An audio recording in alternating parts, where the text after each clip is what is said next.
Parameter rules.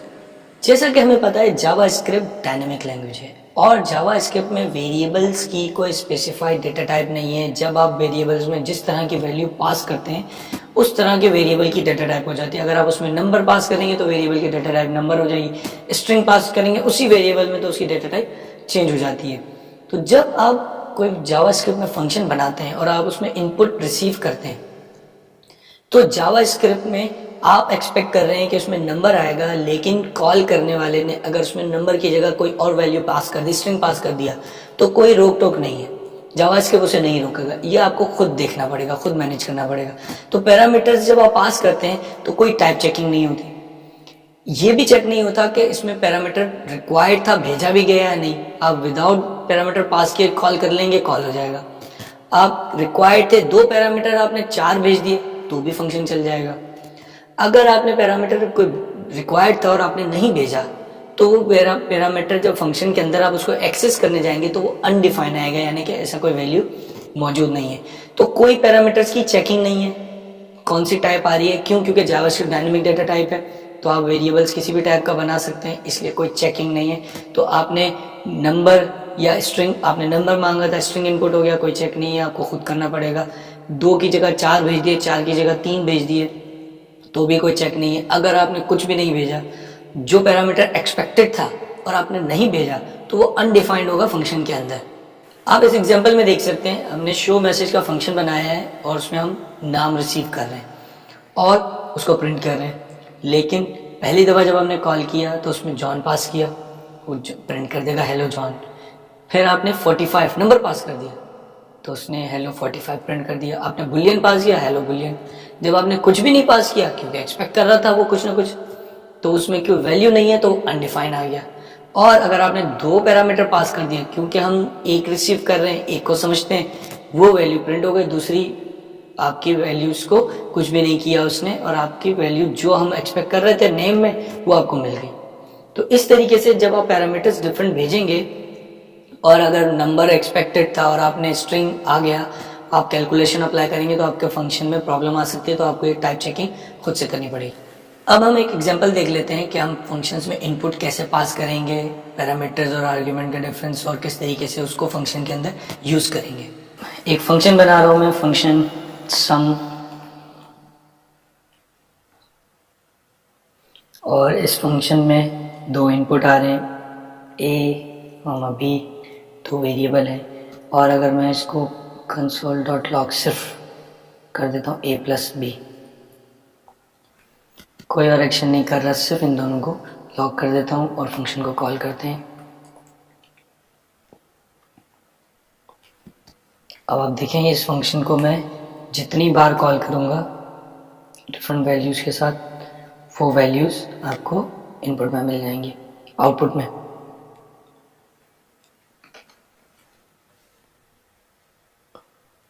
Nine 7 26। तो आप, लेकिन अगर मैंने कोई एक पैरामीटर मिस कर दिया, फॉर एग्जांपल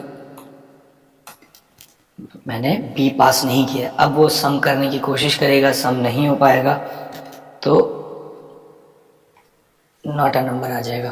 तो इसलिए आपको चेक करना पड़ता है पैरामीटर्स मौजूद हैं और पैरामीटर्स मौजूद होने के साथ साथ सेम टाइप के हैं या नहीं, तो आपको ये चेक ऐड करना पड़ेगा। उसके अलावा आप फंक्शंस के पैरामीटर्स को पास करके इस फंक्शन के अंदर कोई भी लॉजिक लिख सकते हैं। तो इस वक्त मैं एक एग्जांपल बनाता हूँ, जैसे कि हम पहले देख चुके हैं स्टूडेंट का ग्रेड कैलकुलेट करने का।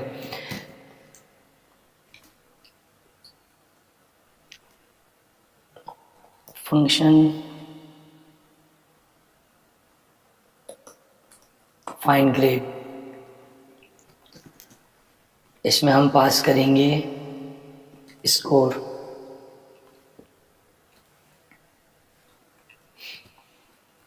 और यहाँ पर आकर मैंने लिखा इफ स्कोर ग्रेटर देन 80 हो एंड स्कोर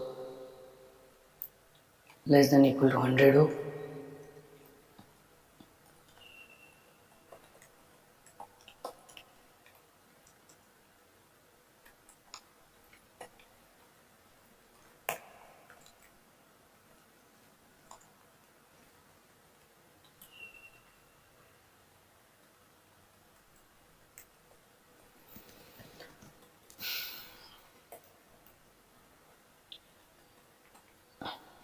अगर ग्रेटर देन 70 हो और लेस देन इक्वल टू 80 हो तो ग्रेड बी, ग्रेटर देन